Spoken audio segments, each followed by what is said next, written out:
Thank you.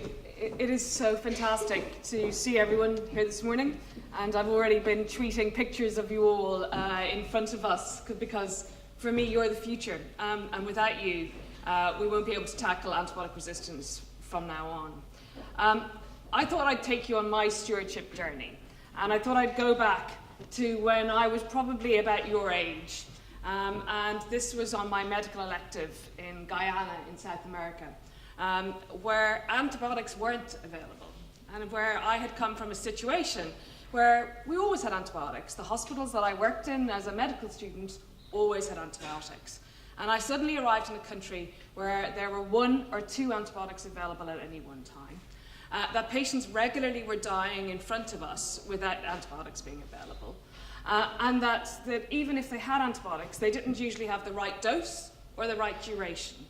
And there's a reason why antibiotic resistance often emerges in the lower income countries. And there's a reason why we need to do everything we can in our country to improve antibiotic resistance, to understand it better, and to help other countries to improve further too. This was our HIV ward in the hospital, and there were patients lying on the ground. There was nobody caring for them in the hospital. They had no antiretroviral drugs. So essentially, nobody wanted to be diagnosed with HIV, and nobody wanted to care for their patients who were dying from HIV because they were so worried about it. So they came into hospital and they died on the floor. So for me, this was where my passion for infections and for my passion for making sure that everyone had access to care started. Shortly after this, I took up one of my first jobs as a junior doctor in the infectious diseases and HIV unit, where we regularly saw young women like this injecting drug use with severe complications, abscesses, collections, and many times these people were taking recurrent antibiotics because of the infections they were suffering, and we saw much antibiotic drug resistance in this population, and these patients progressed to sepsis very, very quickly. They often ended up with complicated bone infection, and this is an infection with Staph aureus, and methicillin-resistant Staph aureus was what we were really focusing on 20 years ago, where we had a rise in drug-resistant antibiotics infections related to Staph aureus, and these infections were the most common healthcare-associated infections that we saw. They transmitted widely in a healthcare setting, but were also transmitting into the community, particularly in areas where there was lots of drug use and in long-term care facilities. We managed to do lots of great work in developing new drugs for MRSA, and the last of the really good new drugs developments that has taken place in this area took place really because of MRSA. But now our major problem are gram-negative bacteria. And for me, the gram-negative bacteria that we commonly see commonly cause urinary tract infections. And just to put it into perspective, 1 in 10 adult women will have a urinary tract infection every year. 1 in 4 of those people with a urinary tract infection will have a recurrent infection. And the recurrent infections are increasingly related to antibiotic resistance. So half of those people who have an antibiotic-resistant infection will need to reattend their GP for another antibiotic within a week. And for those people with gram-negative resistant infections, their often only way that they can be treated these days is to be admitted to hospital for intravenous antibiotics. And when I was at your stage, being admitted for a urinary tract infection was quite a rare event. We had antibiotics that we could treat these patients with. 2 common antibiotics that I'm sure you've heard a lot about, comoxiclav and ciprofloxacin, were our cornerstones in treating these infections. Now, in the resistance data that we see in Public Health England for across England, and it's reflective of across Europe and the world, 1 in 3 of these infections are resistant to comoxiclav, and up to 1 in 5 are resistant to ciprofloxacin. So for me, this is one of the key areas where we need to develop new drugs right now, where we need to look at innovation. And that's going to take 15 to 20 years to really have a wide variety of new drugs. And in the meantime, we need to do something different. And we need to focus on our antimicrobial stewardship activities and the changes that we need to make in our behaviour so that every day we can keep the drugs we have a little bit longer. I don't know if any of you have heard about the Longitude Prize. So the Longitude Prize is a prize that's been developed to spur and stimulate new diagnostic test activity in antimicrobial resistance. And I mention it because they've just released a fun game, a little app for your phone, which is all about drug development and how long that drug development will last. It's really good fun if you've got 5 minutes on the tube to see if you can get the antibiotics to be killed over 5 years, 10 years, and 15 years. And I can't make my drugs last beyond 2040. And I think that's pretty much how we feel right now, is that unless we get new drugs, we won't be able to treat our patients in 2040. We know that the O'Neill report, which was the report from an economist to tell the governments of the world what we need to do, so that 10 million people will die by 2050 unless we deal with antibiotic resistance. This is the classes of antibiotic resistance, and I'm great to see that you all know about Alexander Fleming. It's great to see that you all know about penicillin. And I'm sure many of you know that he predicted antibiotic resistance as he was developing the drug. And I think that's no great surprise to anyone who works in laboratories, because bacteria divide and multiply very, very rapidly. And there are mutations that may arise in those drugs and they may transmit to each other, also happens very, very rapidly. But it's been about 30 years since a brand new class of drugs has been introduced. Now, we constantly have new antibiotics, but they're very minor modifications on the old ones. And what happens with minor modifications is the antibiotics quite easily and quite quickly can overcome those resistance. And what I think is really interesting is when you look at when a new antibiotic is released, how fast you see antibiotic resistance in that drug, either in the laboratory or in clinical practice. It's now less than a year for these modifications of new drugs. So drugs don't last very long.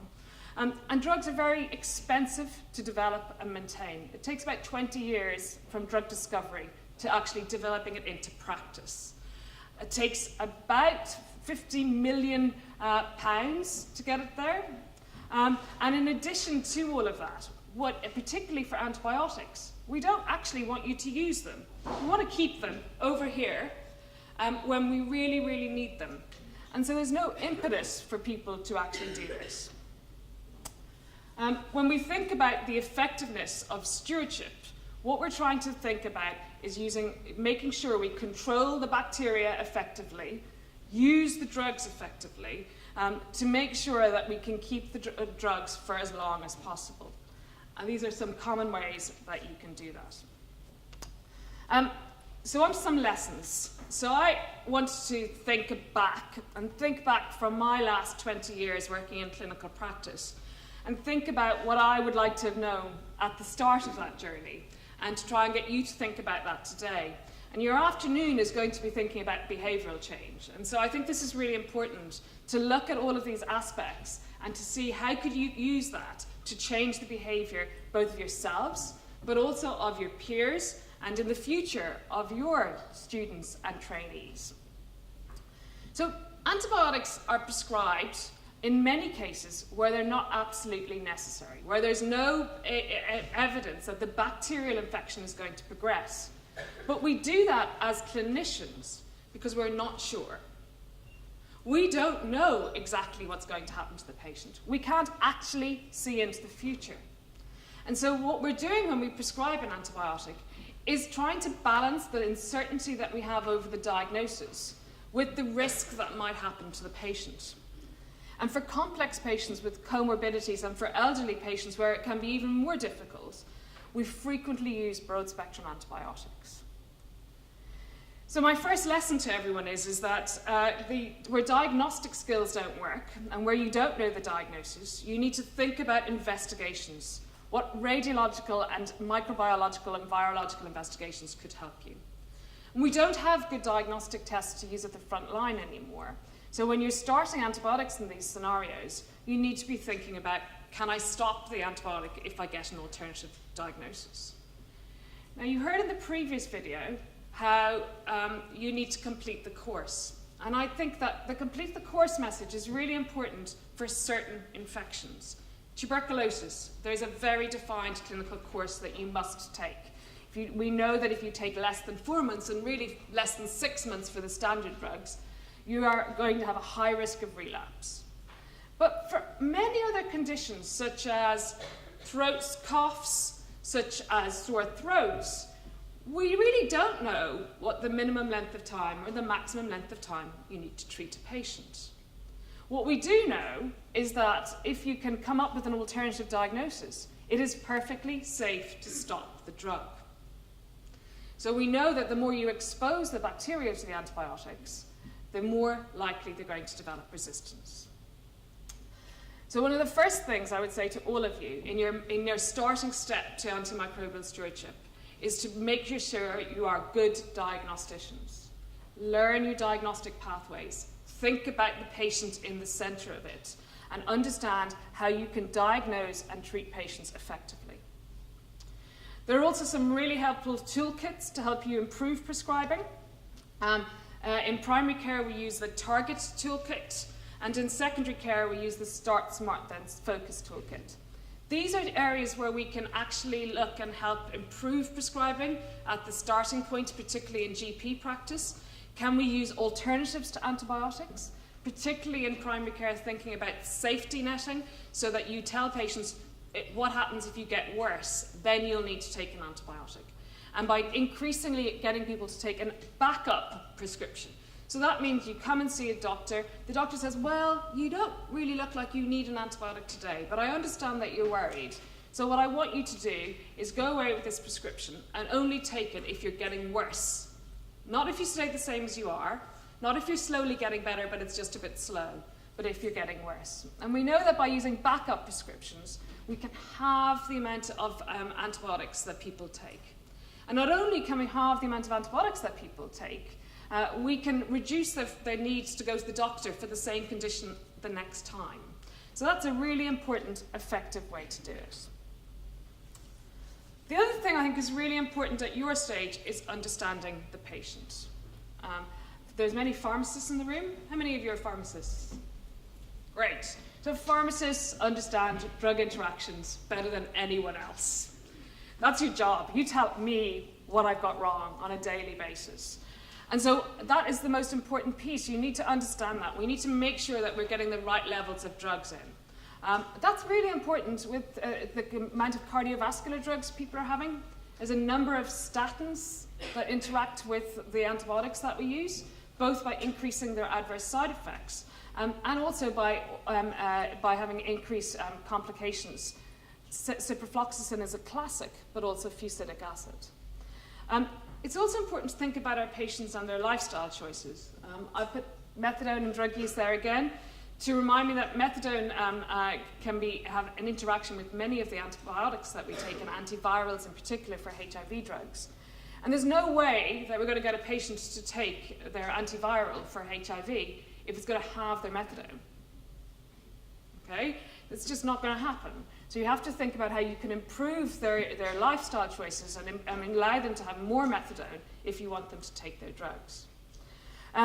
It's also particularly important to think about antibiotic interactions with drugs like rifampicin, which is really important for tuberculosis. And we often use rifampicin for treating complex bone and joint infections, particularly in hospitals, and that can be really important to do. But lifestyle choices go beyond young patients and go into older patients as well. And thinking about in elderly patients about, do they really want antibiotics for this situation right now? Can we look at the patient and can we think about preventative measures for infection in the future? I'm moving on to antibiotic resistance measurement. And I think that without measuring something, we don't know where we're going to achieve and how we're going to do it. And I first got interested in this pretty much 20 years ago when I was working in sexual health clinics and we were seeing increasing resistance to gonorrhea. We've now got so much resistance to ciprofloxacin and gonorrhea that we no longer use it as a first-line drug. But at that time in Ireland, we didn't have a routine monitoring system. And we only realised that we were seeing treatment failures because patients were coming back with worse symptoms and with 10 new partners that they had spread the infection to. So what that highlighted to me was that unless you figure out what you need to measure and start measuring it properly and consistently, you don't know what you're going to do. And you also need to understand the demographics of your population.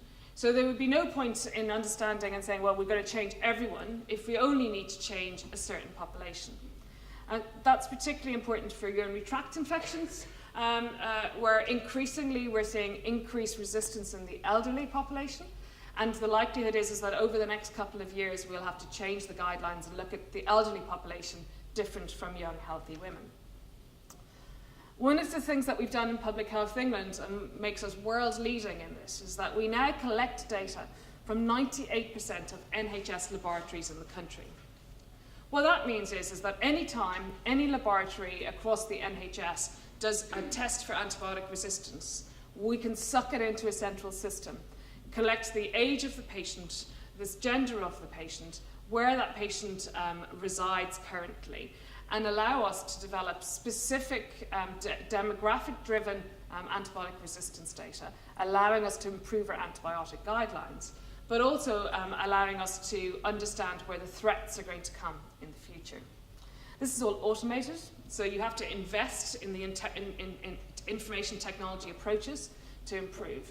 And we need clinicians with interests in IT to improve these systems all the time. With this sort of data, we've been able to monitor trends in E. coli. We've been able to look and tell what treatments we can give our patients.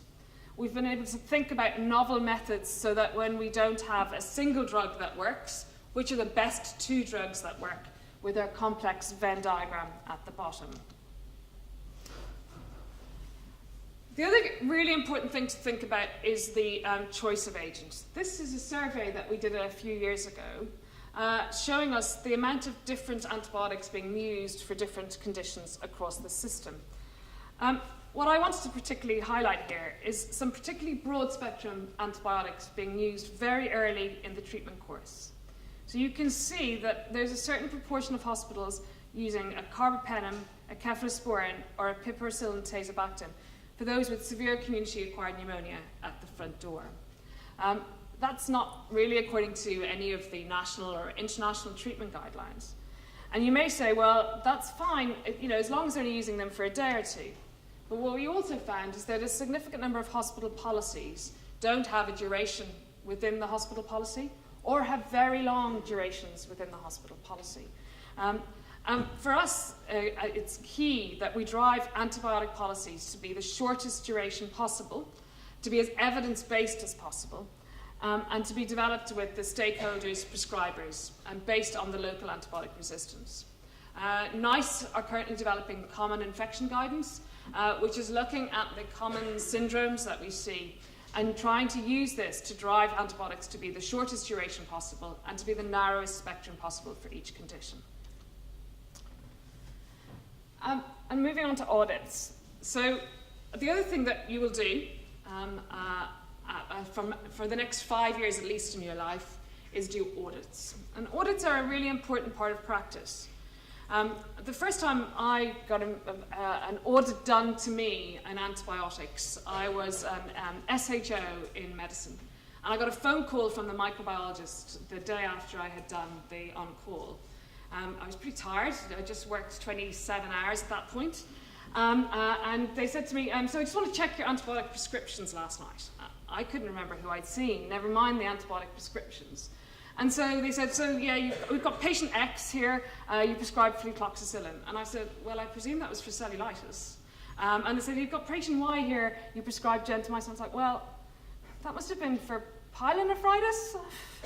And it was a useless audit. And why was it useless? It was testing my recollection and my knowledge of the guidelines, and not actually testing anything about whether I had managed the patient correctly or whether it was going to improve patient practice. And so audits are really important, but audits should be really delivered to improve the patient focus that's in front of you.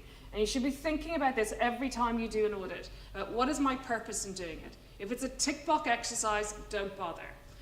And also, you should feed the results of your audits back to the people who you are auditing and to the people around you, so they understand what the differences are and how you can improve practice. If you're not going to do that, then there's little point in delivering it, and there's little point in doing an audit and sitting on it for a year or 2 years when the data's old. Audits are quick and fast and are there to improve practice. And that, to me, has resonated into trying to get results out into the system as fast as possible.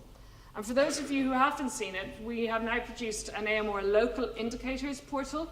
If you type in PHE, AMR, local indicators, and fingertips, we now try and get as much data as possible that we collect in the system back out to trusts and back out to clinical commissioning groups as fast as we can. And we do that so that they can act on their own data, and they can look at their own data and benchmark it against their peers. They can also download it all, freely available to anyone who accesses, without any passwords or anything else. So it's not patient-level data, this is audit-type data or resistance and surveillance data. Really important that you get the data to people as fast as you can. It's also really important that when we're looking at the changes that we make to antibiotics, that we monitor the consequences of those antibiotic changes. I was involved in a large syphilis epidemic early on, and because we were treating so many men who had sex with men with azithromycin for non-specific urethritis, we had a clonal expansion of this antibiotic resistance in syphilis. And what that did was cause an outbreak, because prior to that, the azithromycin we were treating our men with was actually keeping the low levels of syphilis away. And that meant that the rapid use of this antibiotic had allowed a rapid rise of resistance in our population. And resistance in syphilis to this antibiotic is now about 20% globally from 0. And coming back to that paper that I showed you earlier, looking at the consequences of prescribing, this shows you that when you look at the antibiotic prescriptions and the antibiotic policies, that can have a consequence on the outcome of another infection.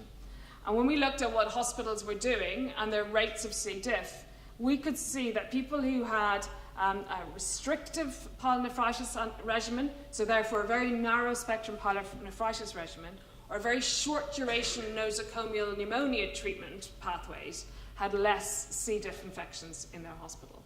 So saying that the shorter durations of your treatment and the narrower spectrum antibiotics that you had, the less you saw of the consequences of those infections. And the final thing I want to talk to you about is measuring antibiotic consumption data. And measuring antibiotic consumption data is very close to my heart, and as there are so many pharmacists here, it will be very close to your hearts for many years to come. There are many years to measure antibiotics data. It's really critical to measure it to understand the ecological and individual patient effect. It's really important to do it to predict the hospitals or the areas in the country that are more likely to develop new resistance. And we have seen countries that have had high antibiotic use for particular bacteria and infections develop resistance to that. One of the classics for me for antibiotic resistance is Greece. So Greece was using about 3 times the average carbapenem use in Europe. And carbapenem is the broadest spectrum antibiotic that we currently use in hospitals across globally. They were using 3 times the amount as every other country about 7 or 8 years ago.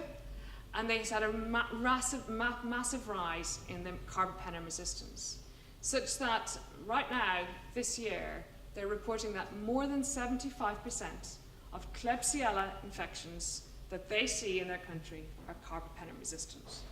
And 10% of those have no antibiotics to treat them. Do you know what that results in when a patient has no antibiotics to treat them? It means we're back to 100 years ago. We're back to waiting on chance to see if the patient's own immune system can deal with the infection. And the outcome, the mortality from these infections, if they're bloodstream infections in these patients, is about 60%. And if you go back to the old literature, that was about what the mortality was from bloodstream infections 100 years ago. There are lots of different ways to measure antibiotic resistance, and as pharmacists, you're going to be measuring expenditure quite a lot. And as clinicians, I think that you're going to be thinking about it from the point of view of how many antibiotics we gave in terms of each diagnosis and looking at antibiotic resistance. The easier things that we look and measure at the moment are looking at things called defined daily doses. And defined daily doses is essentially a metric for comparison between organisations and between countries, where we transfer an average daily use of an antibiotic into what the total use looks like. And Lord Kelvin clearly says that what you can measure, when you can measure something and you can speak about it in measurements, then you know something about it. But if you can't measure it in numbers, then your knowledge is of a meagre and unsatisfactory kind. And I can't see the Asmita come in yet, who will be talking about behaviour change. Obviously, in terms of some of the qualitative research one does, it can be difficult to express it in numbers, but you still need to be able to express it in some way that you can change people's behaviour. And the actual fact of seeing numbers in front of you is very helpful in doing that. Where are we right now? In England, well, 1 in 3 patients in hospitals in England are on an antibiotic on any given day. And 1 in 3 individuals in England takes an antibiotic course at least once a year. So that means if you go out into the general population, almost everyone is exposed to an antibiotic over 3 to 5 years. And I think that was reflected by what you said at the start. Pretty much everyone put their hand up as either themselves or somebody they know being taken an antibiotic. The majority of antibiotic use is in general practice. So 74% of antibiotic use we use in this country is in general practice. But general practice has reduced antibiotic use by almost 10% over the last 3 years. And they have done that by reducing their broad-spectrum antibiotics and reducing the amount of antibiotics that they give people for self-limiting conditions, using things like I talked about earlier on, such as backup prescriptions. Hospitals have not changed their antibiotic use very much at all. They have started to reduce their broad-spectrum use, so things like carbapenems are going down, but their total use hasn't changed. So we have a lot of action to take from people like you over the coming years if we want to make a difference.